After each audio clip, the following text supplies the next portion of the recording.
2010s really marked a big change for diesel trucks. Ford had just discontinued the 6.4 and introduced the 6.7 that's still on sale today.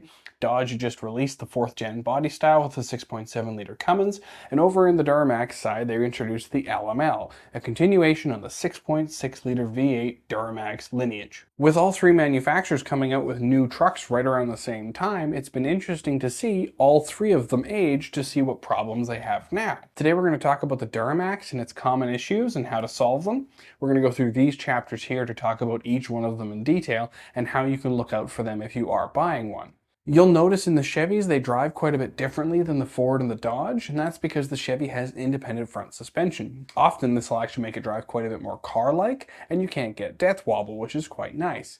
These trucks are proving to be fairly reliable units. They're Allison 1000 transmissions. I mean, those have a long-standing reputation for being reliable, and they are proving to be so in these trucks. The drivetrain is fairly robust, but there are some reoccurring issues with the engine that we have to talk about. The first problem I want to talk about is the CP4 injection pump. And technically this isn't really a Duramax problem so much as a Bosch problem, but if this explodes and leaves your truck on the side of the road, I don't think you'll care who made it. This is the high pressure fuel pump that delivers fuel from your fuel lines into your fuel rails at high pressure. Those go to your injectors and spray your engine with fuel. What happens is the internals of this pump on a lobe, it's an eccentric lobe with two roller bearings, will fail. That failure will cause metal shrapnel to go in here. The screen inside of here will not be strong enough to thwart those and stop that from happening. The screen will break and then it will go into your injectors and you'll require your injectors and your fuel rail to be replaced. It's a $10,000 plus job when these fail. It's insane. The first thing you want to do is maintain your truck, which is replace your fuel filters as often as you can. On top of that, you also want to run some sort of additive like an arch oil or Hot Shot Secret. That'll add lubricity to your diesel and will stop the pump from having as much of a chance of a failure. From there, you want to do the X-Energy Fuel System Saver. That is probably the cheapest option of a physical part that will help save you money. It goes here and replaces this little solenoid that controls how much fuel goes from the bottom of the pump, where your disintegrating eccentric roller is, to the top of the pump that pressurizes the fuel going to your injectors. This has a weak screen in it, but the X-Energy Fuel System Saver one has a much higher quality and much higher filtration level screen. So if and when your pump explodes, the metal confetti all goes up to the top and stops there. That's the simplest solution, and it's really leaning towards the I don't really think this is going to happen, but I'd like some security. From there, you're going to do a little bit more. This is the only way that you'll guarantee you never have a CP4 pump failure again. It's a CP3 pump. It predecesses this pump. It was working for years, and it's worked for years since. Dodge was using the CP3 pump up until the point they switched to the CP4. They made it 2 years and switched back to the CP3. They were having so many issues. It's a proven and reliable pump. The retrofit kit comes from S&S Diesel. They do awesome products, and so it's a surefire way to get rid of the problem altogether.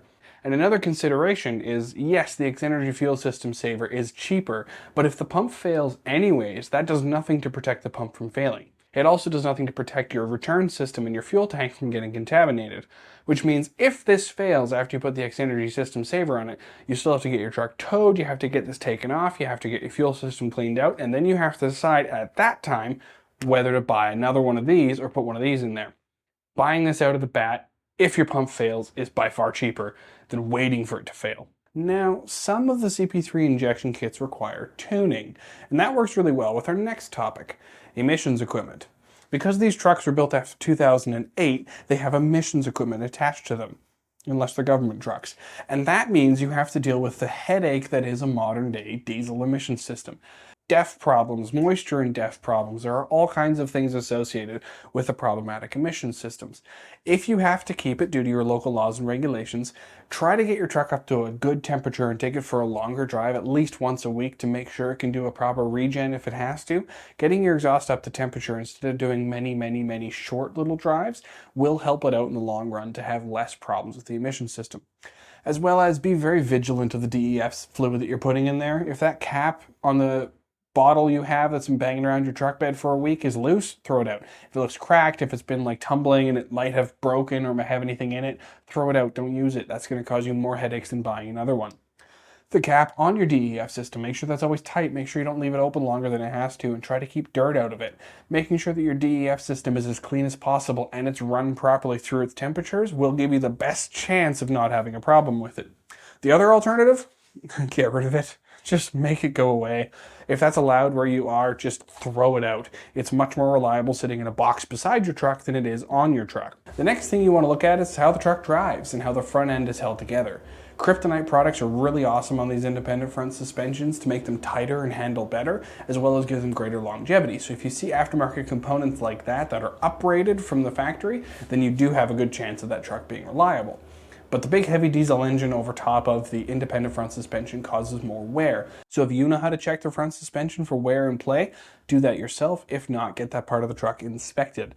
It's probably where you're going to have at least 1 or 2 worn components, and you might feel that while driving it, that they're wearing out. From there, well, the problems are a little bit more difficult.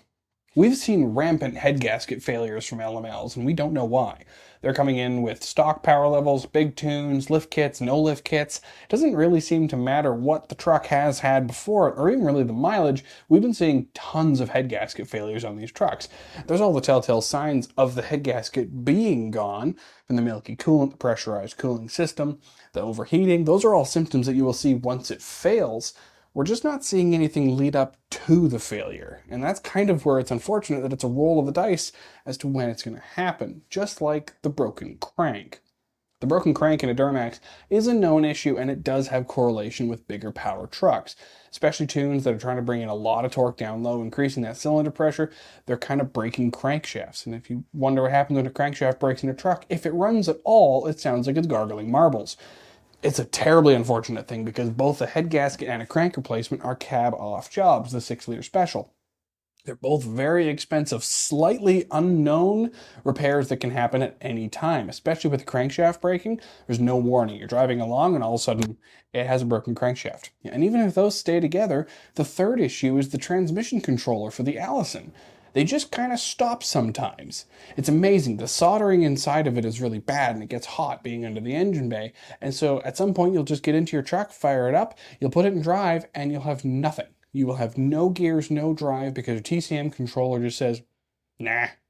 And it'll leave you stranded. And it's frustrating. It's such a bad problem right now. Between the strikes at the GM plants and the amount of orders they have it in, they are currently, at the time of making this video, unbelievably back ordered that you're starting to see retrofit kits to get rid of them because you can't buy new ones. And that's the problem with the LML, because they're great trucks if you want to tune them, you want to work with them, you want to just drive them. They're comfortable, they look good, they make good noises. But their problems are kind of, it might happen, it might not happen, and you don't really know. And that makes them a hard sell. If you want one and you're diehard set on one, definitely if you pick one up, just budget into the future, or just expect in the future that some sort of major failure might happen, and you'll just have to deal with it. And that's what makes them hard, because they're nice trucks.